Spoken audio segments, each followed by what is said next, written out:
By now you probably know that trading is much more than it's a lifestyle. I went from DJ nights, alcohol and chaos into a fit, focused and profitable trader. But I would have never been able to do it without those 3 essential habits I'm about to share with you. And without the last one, you'll never make it in trading, no matter how good your setup is. So let's start with habit number 1. As traders, we face a lot of emotions, and emotions that we most of the time cannot control when looking at the screen. We can just see our P&L going up and down and price going up and down without us being able to do anything about it.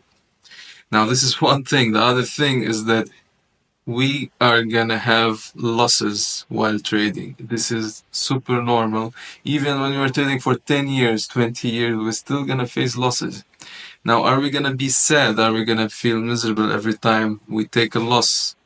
And we're gonna make our family feel sad because we're gonna put our anger on them just because we lost another trade, which is supposed to be a normal thing over time. Now, what habits can we have in order to reduce this kind of sadness, this kind of emotions when we are trading? The habit that I've been doing is having mental resilience. What does that mean? Train my mind to be resilient with failure.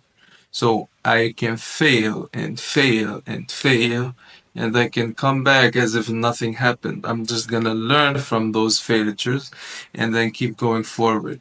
Now, it's easier said than done, right? I still feel sad if I take a losing trade, but I know that I'm gonna feel normal tomorrow. My mental head is understanding that this is a normal loss.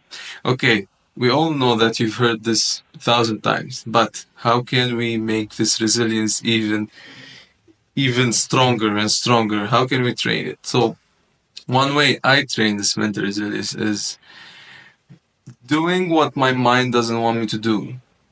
Example, I do cold plunge almost every week, at least 2 or 3 times. I shower in cold water. Now, it's not about the cold plunge, it's not about the cold water. It's about that my mind is constantly telling me, don't do it, it's too cold, it's not good for you, it's whatever, and that's why I do it, So I'm sitting inside of the cold plunge, I don't know, 0 degrees, 1, 2, whatever it is, Celsius, and everything is telling me, get up, get up, get up. It's chaotic in my head, but I have to stay calm. And this is the same thing that happens in trading. Everything is going crazy on the charts, but you as a trader, in order to win and dominate, you have to stay calm, follow your plan, follow your strategy. If you have a plan that you know works, then you don't have to worry about anything. Just sit down in the chaos and be calm in the chaos. This is one way. Another way is, like anything that your mind tells you don't do, just try to do it.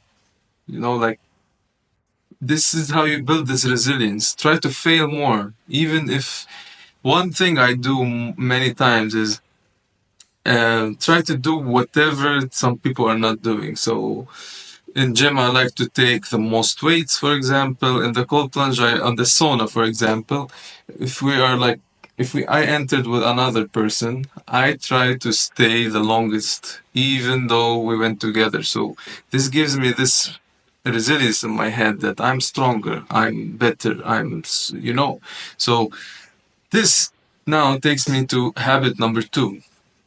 All right, so number 1 is mental resilience. We have to build it doing the stuff that we hate to do, even though it feels bad, but this is life. It's gonna stay like that. You're just gonna get better at doing it. Habit number 2 is consistency. Where does consistency come from? You know that you have to be consistent, but where does it come from? So, in order to be consistent, we have to be disciplined. How do we be disciplined? Now, there's 3 ways that will make us be more disciplined.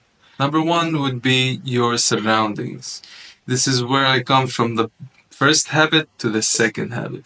Your surroundings are the people you surround yourself with. This is number 1. There is more about surroundings.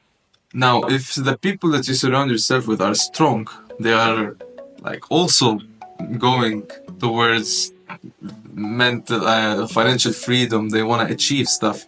That means you have a big challenge. That means you're gonna push even more and more and more. So this is where you're gonna become competitive. Now at the beginning it's okay to start with small steps, but when you reach a point you're way above everybody you're surrounded yourself with. So now you need to move to the next level. It could mean changing country, it could mean changing friends, most probably it is. So surrounding yourself with the friends, instead of the friends that want to go party, they want to go to the gym on the weekend. Instead of going to enjoy, I don't know, some alcohol or some fast food, or this is their way of enjoying life, you have some friends who's gonna actually go and build a business on the weekend, you know? So you have different kinds of friends that you can hang out with. I know you've heard that before, but this is part of everything that I'm gonna say next. So the surroundings is this, the one step is the people, but you have the surroundings of, let's say you're in a kitchen, all right, and you're very hungry. And now the surrounding in the kitchen, what's gonna be? Let's say you have a cake or a burger or a pizza laying around. The first thing you're gonna eat is this pizza, is this cake. But if there is banana, if there is almonds, if there is walnuts, you know, the first thing you're gonna do is eat those banana, eat this walnuts, eat this almonds. So this is when you put your surrounding can make a big difference in your health and what you eat. This came from Atomic Habits. This is where I learned this the first, and when I started doing it, incredible. You don't have these things to eat. I never get chips to my house. If I get it, I make my wife put them in somewhere that I cannot see. I tell her, if you want to get them, okay, but put them in a place that I do not know where they are, because if I'm hungry, I know I'm gonna go there. So this is part of surrounding. Surround yourself with good people. Surround yourself with the habits that you want to achieve, that you want to keep going. This will help your discipline. This will keep you disciplined. Now, the second thing in being consistent and disciplined is gonna be, there's three. This is the second, there's one more. The second thing is friction. So, for example, we want to go to the gym because it's part of becoming this mental resilience at the first habit. So, we want to go to the gym. How are we gonna go to the gym while reducing the most friction? So if you have a day job, which most of you have, or university or school or whatever, what I would do is I would take the gym bag with me. I would put it in the car or on my bag, and I'm gonna take it with me. The gym that I'm gonna get a membership on is gonna be on my way home. I'm not gonna find a gym at the end of the city and my house is at the bit here on this way. I'm not gonna do that. I want it to be on the way back home to reduce as much friction as possible. So my bag is with me. I go to the gym. I get back home. There's no reason not to go to the gym. So this is reducing friction. This is one example of it. The second example is having, let's say, your trading plan ready. You have no reason not to follow it. You have a plan for everything that could happen. You know, so in this way, you're reducing friction of making mistakes, right? You have your template in order to take you to now habit number 3, which we're gonna go through next. Now, the third thing in discipline and consistency is a rule that I also took from Atomic Habits, and I've been implementing it since I read this book, and it's gonna be don't miss twice. Let me elaborate. You didn't go to the gym once, the next day you have to go. It might happen that you miss twice, right? If you miss the third time, that's it. You have to go. This is, for example, the gym. The second thing is food.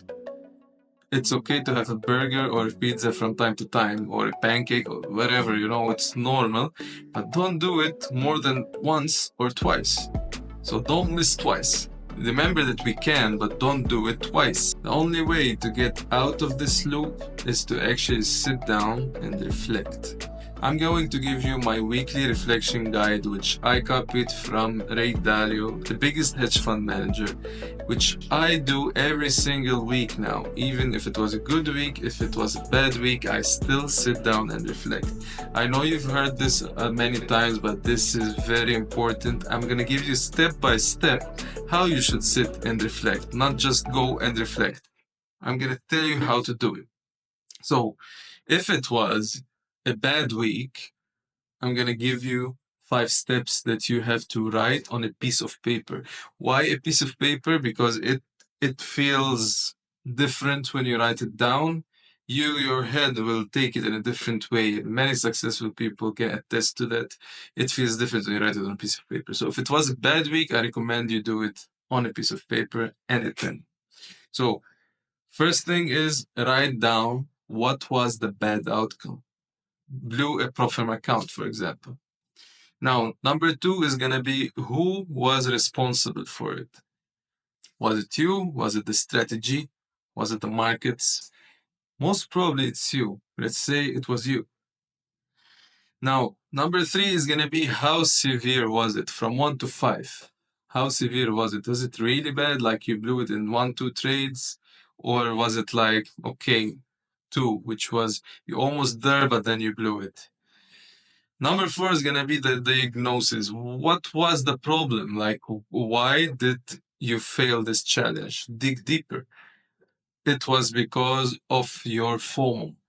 You FOMOed into trades that you shouldn't have, which made you lose money.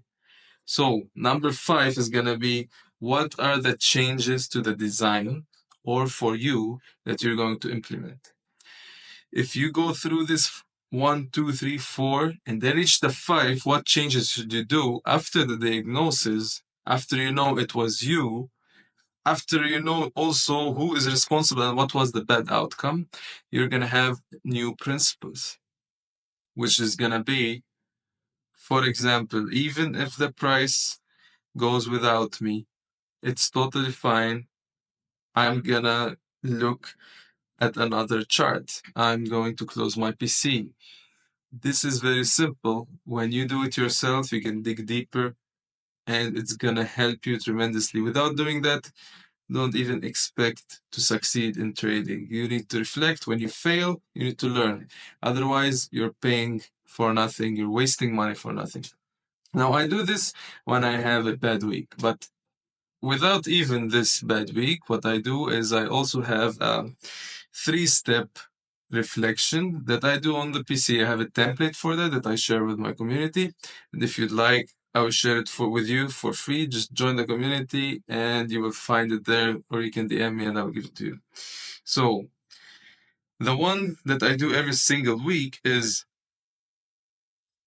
what made this week profitable or non-profitable. So what mistakes, good things did I do? What bad things did I do?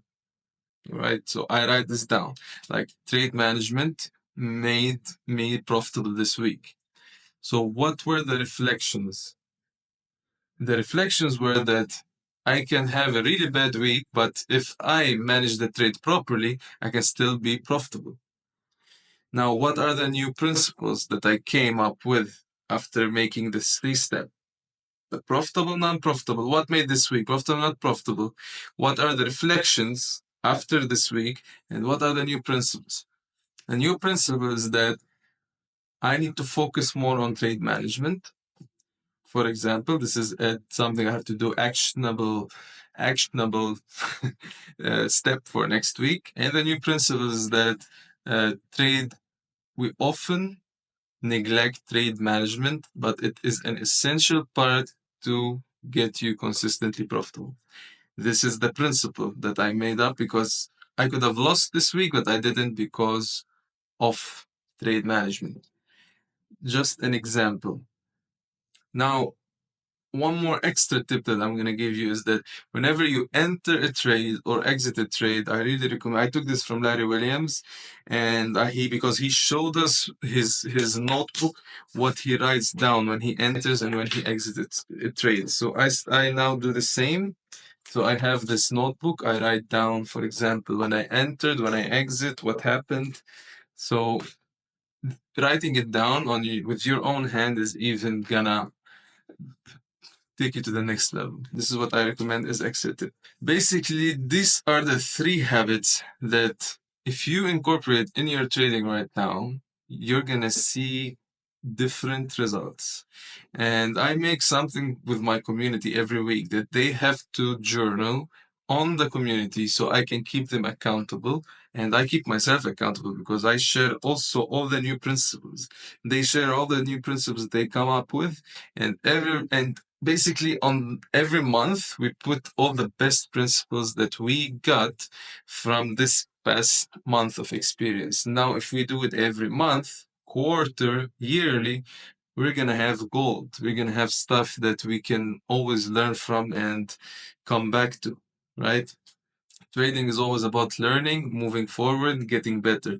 Without having those principles, we cannot move forward. If we want to fail, at least let us fail and learn something. Now, please try to put those principles, take my advices on them. I really recommend them. Now, I'm going to remind you of it, which is 1, mental resilience. Number 2 is going to be consistency, which comes from discipline, which is showing up every single day. And number 3 is reflect often. There's much more that I would like to share with you, but I don't want to keep you long here, so I'm going to share them in another video. Now, if you also don't have a system or a strategy that you can follow, watch some of my videos, watch this video right here in order to learn a fully proven system that works, which I learned from Larry Williams. So go ahead and click this video.